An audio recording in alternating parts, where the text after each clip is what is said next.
Hello, everyone, and welcome to today's episode on Infinite Edge on 5G.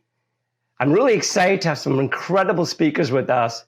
We have Kyle, the CTO of Verizon, and we have Erik, the CTO of Ericsson. And today I'm going to cover really what is going on in 5G, and we have some great industry luminaries to really cover this subject in great details. So let's just get started. I want to welcome Kyle and Erik. I'd like to start with the first question, and this one's directed to you, Kyle. You know, there are many use cases around digital transformation, and many of them are linked to 5G. So can you explain some of these use cases, and especially how they relate to multi-access edge computing? As you know, that is a very nascent area, and there's a lot of industry buzz going on, and I'd really love to hear your thoughts. Sure, Pascal. For first, it's great to be with you two here today. This is obviously a subject near and dear to my heart. But maybe let me go back a little bit, because we think about 5G in terms of really a platform and a platform for innovation. And I think if you go back to previous generations of wireless technology, they really cared for connecting humans to other humans. And over time, we got really good at that. And as we evolved it, we created an environment for innovation that led to the boom in, really mobile-centric commerce. But as I look ahead, I think technologies that augment, human and machine interactions, like, if you take assisted driving, or if you take some of AR, VR, immersive content type things, and technologies that drive automation are emerging right now very quickly. I think 5G plays a critical role in that emerging world, along with like other technologies like cloud, big data, AI, and even sensors. And given the tolerances that are required to give a good user experience for these technologies, you need to have really tight tolerances around that. And so we're building a 5G network that will deliver really highly deterministic performance that are needed by these use cases. I really think what you're going to see is combining 5G, and edge computing and some of these other technologies will be able to deliver a network along with compute performance that is really needed by these use cases. And some of them really that come to mind that will be enabled are really like massive IoT, robotics, AR, VR, a whole bunch of other things that we see daily actually in our 5G labs that we have throughout the United States right now. Thank you, Kyle. That was a really great point of view. And I really appreciate your insights. So look, I'd love to hear your thoughts, Erik. You are the CTO of Ericsson. You see many use cases. Ericsson is one of the leaders in 5G. So please, love to hear your perspective. Yes, well, thanks for having me here as well. It's truly a great time now when it comes to 5G rollout around the world. And I think Kyle did a really great job in articulating why 5G is different from 4G in terms of the performance, in terms of some of those really exciting use cases. And I think that will lead us very much into also what we can do with resource reservation, network slice technologies and other things. But the big thing really is what we can do in the enterprise market now. We will do all of these things in the consumer side, but now we're opening up a market where enterprises can enjoy, maybe with a cellular first mindset, what 5G can really offer. And I think this is super exciting because this is obviously a multi-billion, if not trillion-dollar industry for operators. And that's really our core business, to serve operators with great 5G gear to be able to capture these opportunities. I think one example that comes to mind is really what we are doing together when it comes to smart manufacturing. So we are building 5G equipment using 5G actually, 5G in the smart factory in Texas, in Louisville. And this is really where we can start to see what the wireless manufacturing site really brings in terms of flexibility, in terms of efficiency. We can reduce energy consumptions by as much as 25%. We have all kinds of augmented and virtual reality support for the actual manufacturing, all of that powered by 5G. And I think this is just scratching the surface of what we can do when it comes to both flexibility and efficiency. Another great example is what we are launching right now, which is to power users with wireless office, 5G powered and 5G wireless offices, because you would be able to take away much of that local IT. You're anyway moving to a cloud deployment. You're anyway moving to a mobile workforce nowadays. And this is really bringing things together. On top of 5G, you could have your whole enterprise really in your pocket. And I think this is a real game changer when it comes to what 5G. Thank you, Erik, for that great insight. So moving on to our next question. In many parts of the world, we have a ton of fiber that's just sitting in the ground. It's literally just meters away from us in most cases, in buildings and into apartments and to factories and so on. But really the last mile lateral is not being built out because it's very expensive. Now yours is a great opportunity for fixed wireless access using 5G. And 5G has this great innovation of this mid-bands and high-bands spectrum to give us tons of bandwidth that almost simulates fiber-like qualities. Adding and slicing in that gives that performance capabilities that guarantee deterministics. So I really like to understand what are the opportunities going forward for fixed wireless access in 5G. So I'd love to turn this back over to you, Kyle, and get your perspective. Well, Erik and his team are helping us out quite a bit here, but this is an exciting path forward for us. And really what's opened it up is the availability of a lot of millimeter wave spectrum. And then recently for us, some more mid-band and C-band spectrum. And it allows us to build what we call a multi-purpose network. You know, up until now, we've built all of our wireless networks really for the mobility use case. And now as a result of having millimeter wave and more spectrum, we can open up our network to do more. We can do the use cases that Erik talked about, especially with millimeter wave and the great bandwidth we have there to help out industry, but also allows us to get into a fixed wireless access play. And it, like I said, it hasn't really been possible before because of the constraints we had around spectrum. Now we take that out of the way. The other thing that's really interesting is the dynamic with cord cutters. Not everybody needs to have a cable TV package anymore, and people are willing to watch their content online. So all of these forces kind of coming together allow us to get into fixed wireless access. And really, you know, at the end of the day, we're putting a lot of fiber in the ground. And I often have said that our 5G millimeter wave network is really a fiber network with antennas hanging off of it. And that's true. We're still building a lot of fiber. The key for us is we want to give optionality to the customers. So if you want fiber, you want, you want 100 gigs, you want 400 gigs, you want the security that may come along with a fiber, that's great. But guess what? We have this other choice now that's a little bit more flexible. And frankly, for carriers, a little bit more economic. If you think about, I have to run a fiber to every home on a street, let's say in suburban, say New Jersey, where I live here, you have to connect each one up. And if somebody churns off of you, that is kind of sunk costs. All of that gear is sitting there. And in a fixed wireless access scenario, we can offer great connectivity by just like the same business model we use with cell phones. You call us up, we send you a router, you put it in, and off you go.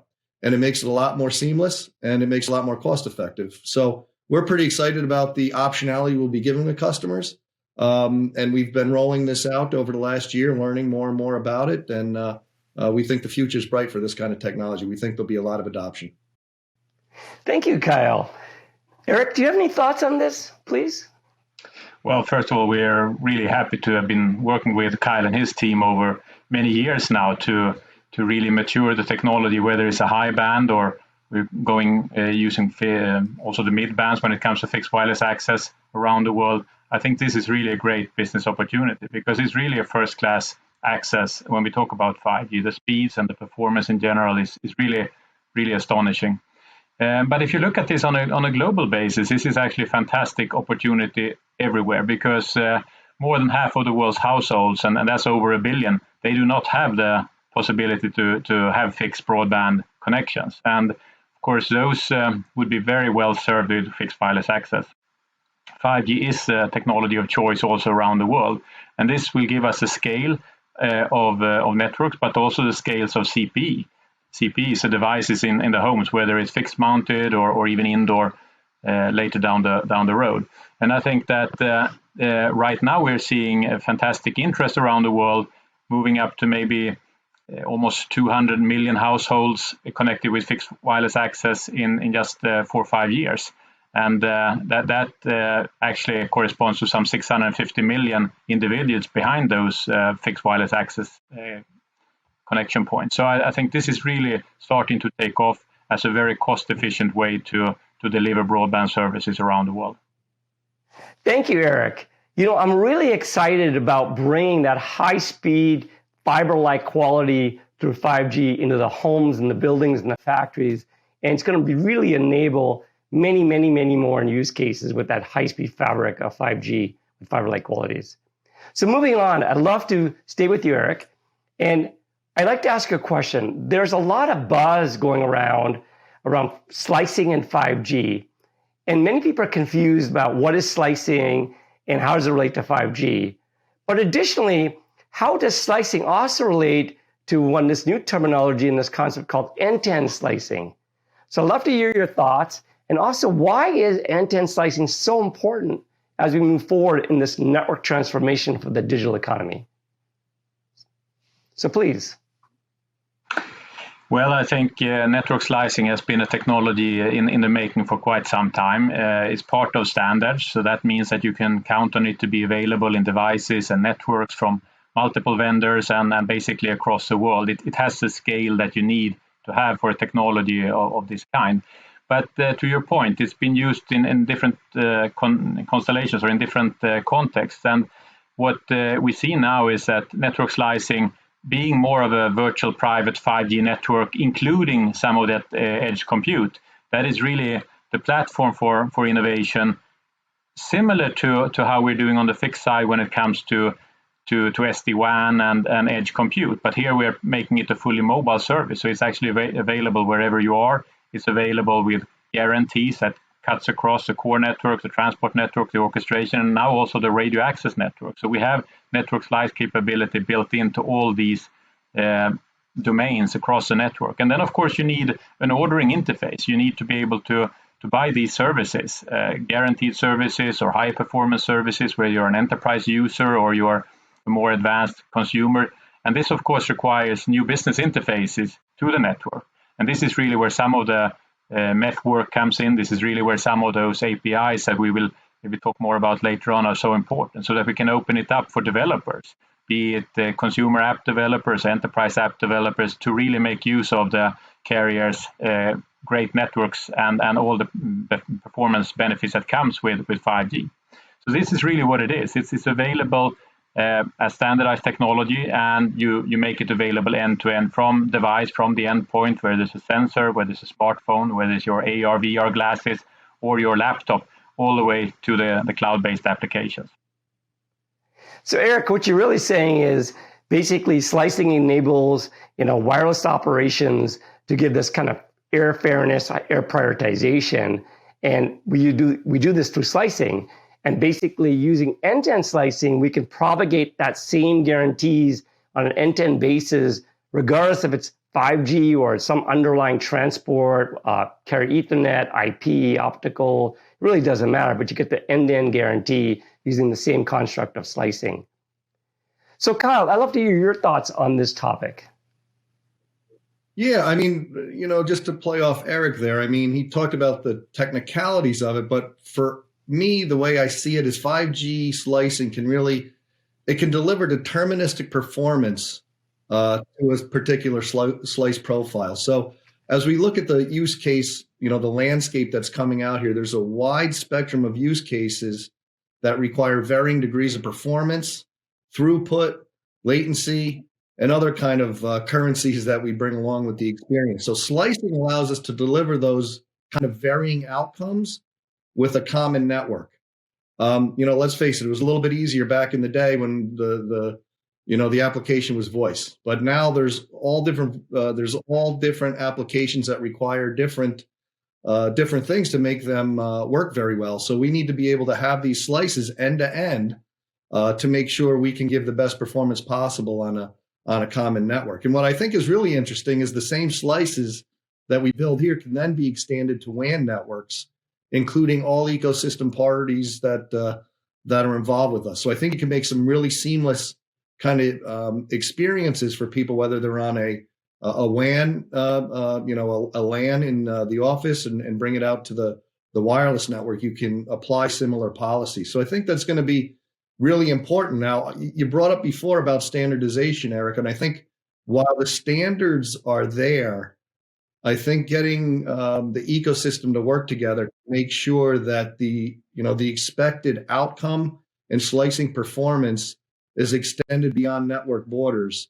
And I really think like a group like MEF can help standardize these and make sure they work well.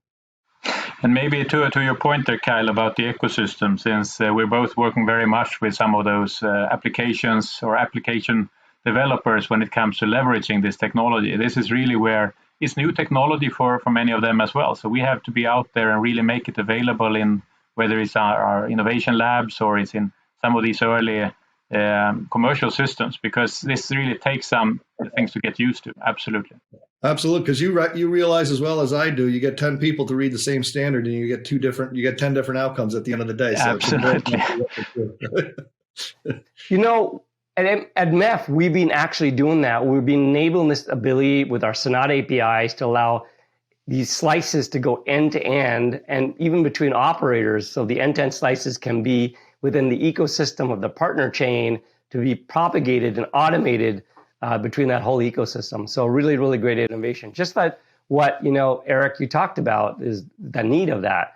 So we're already doing that at MEF. So let me move on to the next question. There's a lot of buzz about private 5G and why this is so important for mission critical digital transformation applications.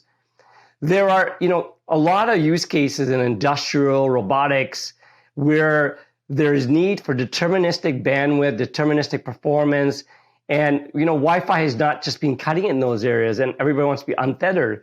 So basically, private 5G plays a very critical role in these very mission critical industrial robotic kind of application, manufacturing, warehousing, and so on. So I'd love to hear your thoughts. Let's start with you, Kyle. Basically, what is private 5G and how can we use private 5G in this enterprise setting? There's a lot of need for this enterprise have some kind of structure in their wireless. For example, we have CBRS coming in with both licensed and unlicensed spectrum, and some of these mission critical applications do need the licensed spectrum, some do not. So could you help us, Kyle? Let's start with you on this, and then maybe we'll turn this back over to Erik. Yeah, so first of all, I'll start with the RF portion of it and especially for us. Obviously, I have a large IT organization, and we want to have, in-building type coverage and, great connectivity for our employees as well. And, Wi-Fi has been fine, but it's almost like the early days of the cellular networks. It can only do so much. And a lot of it's on, unlicensed spectrum, which can be at times not be as reliable as you'd like it to be. You can't manage it as well. So now if we can, and now we can bring millimeter wave, or, all of the spectrum we have there over 1400 megahertz, as well as C-band and our other spectrum, we can bring a massive amount of capability in terms of RF to a campus or a warehouse or a factory. And we can allow the corporate IT folks to actually manage the resource in a way that they feel comfortable with. And then if you bring slicing to bear, the other technologies, like I said, you can have an application that runs fantastic in the LAN environment inside a factory, let's say, and then you can give it permission to run outside in a WAN in an operator's network, and make sure all of the security profiles and everything that you want to have applicable to that application are being managed correctly, and you're getting the service and the level of quality that you expect. So I've met with a lot of CIOs and over the last year and a half. We're just starting to get into this now, because now finally we're getting the equipment for in-building coverage. You need to get the RF inside. Typically, the way new technologies work, 5G, the macro sites come out first, and then you start getting in-building solutions. We're starting to get that right now. And at the same time, we're pushing, we're working with our cloud providers, our cloud partners, on private MEC compute solutions. We're going to be marrying those up, and you're going to start seeing these things come to fruition, and people start leveraging it this year. So, Erik, any thoughts on this? Well, I think it is an eye-opener for enterprise CEOs, CTO and CIOs for that matter as well, when they can start to really leverage a global mainstream technology like 5G. And cutting cables, which could be very costly. That's true in manufacturing, that's true in ports, harbors, airports and harbors, but in many other parts of the industrial landscape. And at the same time, of course, we are offering the high performance of 5G, so you wouldn't be able to get that with unlicensed. But I think Kyle did a great job in articulating why some of these things would really work both on the site as well as outdoor. You can see the value of connecting things that are happening in a local dedicated or private 5G network with what's happening around the nation or even globally, be it in transportation, supply chains, or be it in other areas. So it really makes sense to connect 5G wide area with 5G in the indoor environment or 5G in the private networks. But I think you did ask about the spectrum, and of course, here we have different situations in different parts of the world, whether you have dedicated spectrum or spectrum set aside like CBR spectrum, or you are using mainstream carrier spectrum. But in either case, what you need to really create a great user experience is multiple bands. You need the mid bands, the high bands, and the low bands to create a really good experience, certainly long term. And this has to do with the performance requirements. This has to do with being able to serve really critical latency applications. In fact, some of the evolution of these critical capabilities is just in the making in standards. We talk about ultra reliable low latency services. We talk about time sensitive networking, new technologies that will really provide bounded latency for applications like robots that really require it. So it's a journey in terms of starting to use 5G in those very advanced indoor settings. But I also see that this is really becoming mainstream as a door opener for large enterprises as well. So they could go with these private networks to start with, or they go with network slicing as a way to have their workforce being mobilized. These are really complementary ways to build out 5G networks. Thank you, Erik and Kyle. You know, it's really important that 5G becomes pervasive in all these kind of devices as network interfaces.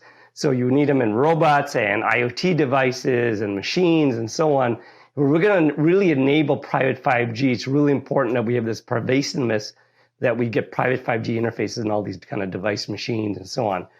So I think that's really, really important. So let's move on.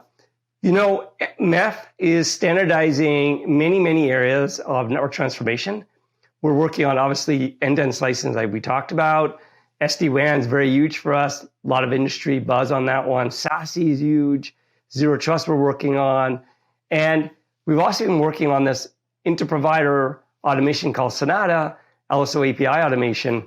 And we really believe these are very critical areas to really drive this digital transformation that needs network transformation underneath it. So I'd love to pose a question to both you, Erik and Kyle. Why do you believe MEF standardization is critically important for the industry? And I'd love to hear your thoughts on this. So please.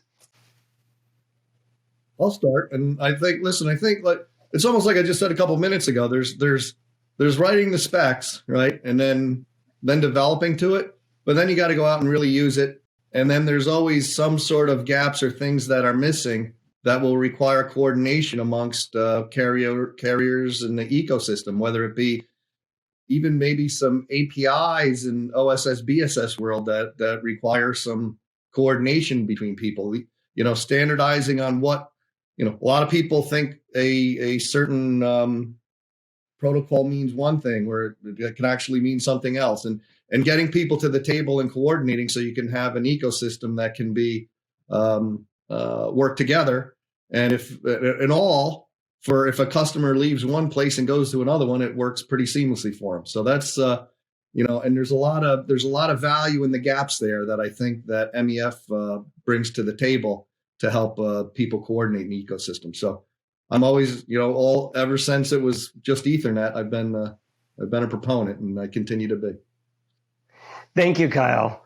And as you know, Verizon's been a tremendous supporter of MEF, and we truly are appreciative.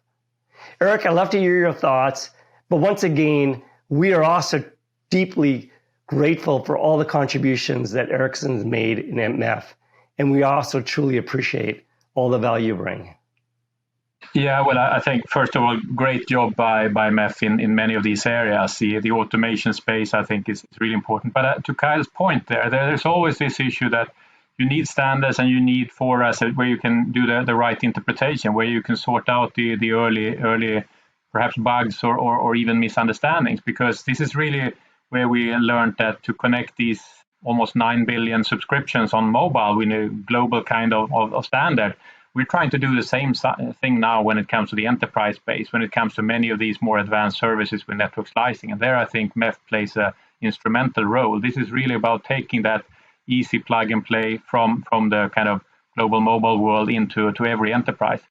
But I also think that this is a journey where I think new leaders from across the enterprise, the traditional fixed access and mobile access are coming together in MEF. And I think that's a great testament also of how you are working and bringing in new use cases and advancing these technologies as the industry is needing it. So we are a great supporter, and we think that we can do even more here, pushing the industry together forward. Well, thank you, Erik and Kyle, once again for all your tremendous support in MEF. As you know, MEF is working on standardization, and just like open source creates this fundamental platform for innovation to be built upon, MEF has been doing the same thing in standardization and open APIs. What this enables is the market to move very fast, very bold. It gets massive adoption because you have this common platform that people agree upon, and then people can innovate and put their own competitive proprietariness on top of that and differentiate themselves. So we believe this is very important. Now, we've been doing this with our Sonata APIs, and as you know, machines have to have very explicit instructions and the language and the schemas when two machines have to interact. And Sonata, we've been doing that to provide that interoperability for cloud-like speeds. So we believe we're really making a great impact in the industry, not only in our automation APIs, but also in all our standardization work around SD-WAN, SASE, Zero Trust, end-to-end slicing, and obviously carry Ethernet.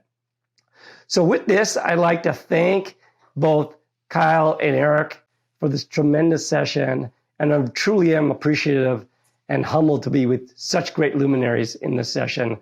So with this, any closing thoughts, Erik and Kyle? Love to hear your thoughts. Yeah, for me, hey, thanks for having us on. It was a good little chat there, and hope it's helpful to some folks, and continue to look forward and working and supporting with MEF to, speed things up, if you will, and make all these great things that are possible, make them reality as soon as we can. So appreciate the time today. Thanks from my side as well, Pascal, and great to be with you here today, Kyle. I think this is really the time when we see that a lot of the good groundwork has been made, but we also know that we need to speed up, and we can speed up even more. So really looking forward to working together with the MEF crowd, but also really taking this to leadership positions when it comes now to capturing new enterprise growth. I think this market is wide open when it comes to creating new and very efficient and great solutions. So looking forward to it, and thanks for having me. Thank you, Erik and Kyle, for attending this session, and especially want to thank the audience. And I hope you enjoyed this great Infinite Edge series on 5G. Take care and have a great day.